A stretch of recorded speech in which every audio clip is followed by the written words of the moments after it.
Good to see you all again. I always tell them this is usually really easy, but because I was sick, I had 3 weeks to think about this, and I'm trying to figure out how I'm going to get 2 hours into 10 minutes. So good luck out there, folks. I will try and do a good job of that. But I got a story I got to tell right off the bat that's going to add some time that happened this morning. We seem to have a lot of visitors today, and we had a young lady today that was here for the second time. And her luck wasn't real good the first time she came here because not a single person said hello to her while she was here. But she came back.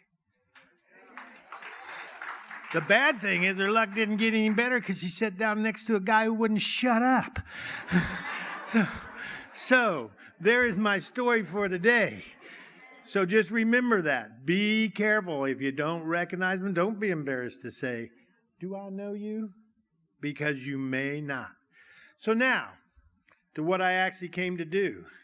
I don't have a flicker of faith, but I do have a saying from a movie called The Terminator when the Terminator said, "I'll be back." And as you can see, I am. I probably have done this more than some people who've been going to church here for 22 years. And there are reasons for that. Because you see, I see a testimony as a chance to get things off my chest and things out in the open from my heart. You folks, my church family, have given me the courage to do that. I believe that weekly, if not daily, our lives change, and there is bad, but also good things going on in all our lives in our walk with Christ. A good friend of mine here at CrossRoads told me, with testimonies, once is enough. We agree on a lot of things, my friend and I, and his knowledge of the Bible is really much greater than mine. But I believe as a church family, we should have things to share with each other about progress and failure all the time.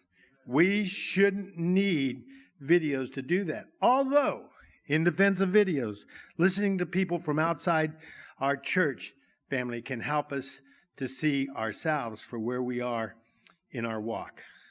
I almost feel like job security for Jesse because I show the need with my failures and progress in my successes.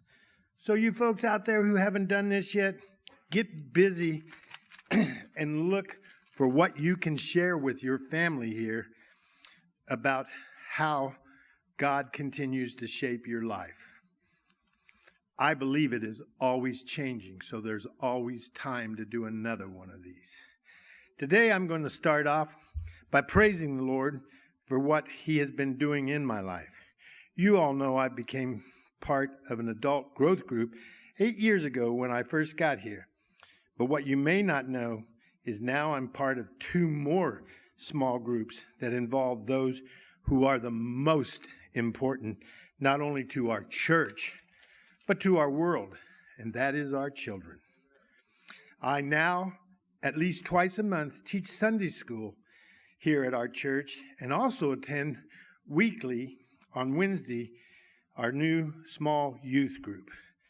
I also started about 6 to 8 months ago going to a meeting once a month with a small group called SYMA, which is Celina Youth Ministries Association. I believe the Lord is showing me the way to bring all this together with a new nonprofit that the Lord has sent me many to help me with. It shares a name with our youth group, which is CrossRoads Messenger. This is another story in itself. But to make sure you get to hear the sermon this week, I'm going to wait to tell that one another time. Now, let's talk about things that cause doubt about where I'm at in my walk with the Lord. When I look at who I really am, I was here for almost 5 years when I did something I told myself I would never do. You don't have any idea what that might have been? What it was I said I'd never join a church, ever. And finally, I heard that my name was brought up to be on the committee to help select a new pastor. But because I wasn't a member, I couldn't be asked. So not because I loved all of you, but because of how self-centered and self-serving I still was, I joined to make sure it was the last time I didn't have a say in what was going to happen at my church. Whoops. I believe this is God's church. Excuse me. So, now, 2 years later, I realized that in the first full 5 years that I was here, I really hadn't changed that much at all. I still was all about what I wanted. You ever do the right thing, though, for the wrong reason, and have the Lord still reward you anyway? You see, I didn't get more control, but I did get the feeling of being part of a larger family, which is why I should have joined in the first place. Since then, I have learned from and taught children this. There are 4 elements to living our lives to the fullest. The first is our faith, which I found here through small groups and the scriptures that are taught here. The second is family, which for me is now much bigger because you all are part of my church family, and the strength you have given me to share both the bad and the good in my life is truly a gift, and I do thank you. The third element is freedom. And I'm beginning to feel, because of getting things off of my chest up here when I need to, it makes me feel truly forgiven for what I have done. Now, if you truly want to feel free, get to where you feel free and forgiven.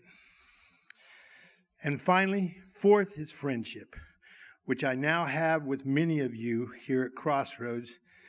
And I want you all to remember, if you are able to put all 4 of these together, you're as close to heaven as you will ever get until you get to go. So now, how about some of my fears and my sins, which is why I'm also here. Because these things don't got to be about all the bad things in your life. They can be about some of the good things. But unfortunately, I still have many things to overcome to be able to walk the path that I think has been set out for me. I have things to fix. And the first is, like so many other men, my tongue is my biggest source of sin. I can't stop talking, as you know. James 3:1-2 proves to me that we will not all be judged the same. For it says, "Dear brothers, don't be too eager to tell others their faults, for we all make many mistakes. And when we teachers of religion, who should know better, do wrong, our punishment will be greater than it is for others." Should have read my Bible before I volunteered. You must remember that your tongue, just like mine, is your worst enemy when it comes to your religion. It says also in James 1:26, anyone who says he is a Christian but doesn't control his sharp tongue is just fooling himself. And his religion really isn't worth much. So, I decided to get this all off my chest today. And these are some of my fears about what my sins are. So I'm going to finish it up today. I have 2 more verses I share with you because they highlight my sins just like the first 2 did. And the other ones are Proverbs 27:1 says, "Don't brag about your plans for tomorrow. Wait and see what happens." That's a big one for me. And I make that mistake all the time. And finally, probably my biggest mistake or sin I still make is from Matthew 6:1. "Be also careful not to practice your righteousness in front of others to be seen by them. If you do, you will have no reward from your Father in heaven whatsoever." Now, what I can say to you, after today, I ain't going to be sneaking up on you because you know what my sins are. And all I would ask is that you help me get better at them, because that's what I'm here for. Thanks to the Lord and the people of this church, I celebrate the courage given to me truly to share what I still am, but more importantly, what I'm trying to become. Simply put, a man trying hard to be less of this world simply by spending more time with my Lord and my church family following the Lord's path. I believe I have the message. I may have even seen the light. Only time will tell just how much of this world I can leave behind before he calls me home.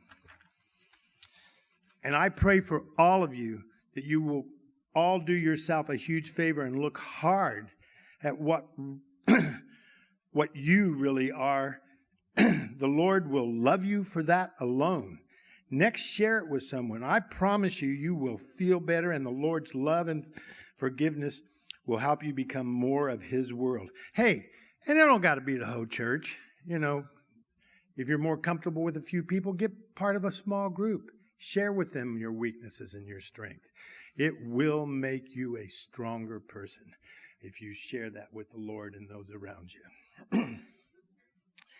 Today, I'm going to finish with something that last week I taught to our children here, which I think came right off of one of the sermons Jesse had just given the week before, or maybe even that week. And what it was learning just how important to forgive is. Love and forgiveness go hand in hand, and you can't have one without the other. You just got to do both. It's as simple as that, if you want to. So on the board at my Sunday school class, there were 3 messages, of which I didn't make the children memorize them, but we went over them several times and shared just what they can mean. And the first one was from the Bible, and it was Matthew 6, verses 14, 15, and it said, "Forgive people in your life, even those who are not sorry for their actions. Holding on to anger only hurts you, not them." So the bottom line, if you don't want to get hurt, let that anger go and forgive. The next one is, that's not an easy journey to get to a place where you forgive people, but it is a powerful place because it frees you to fill your heart with love, the most powerful gift of all. Love fixes almost all things, so never let that escape you. I have to do that all the time. It's why my red wristband is now pink, because I look at it all the time. What would Jesus do? And finally, the one that I made sure that we did several times for the children is, I told them this: remember, the first among you to say I am sorry is the bravest. The first among you children to forgive is the strongest. And finally, the first among you to forget will be the happiest. So, I feel like I've gotten an opportunity to be able to reach out to children, which have always been an important part of my life. So, what I want you to remember is what is good for our children may be what saves all of us. Thanks again for putting up with me, and I love you all. Thanks for listening.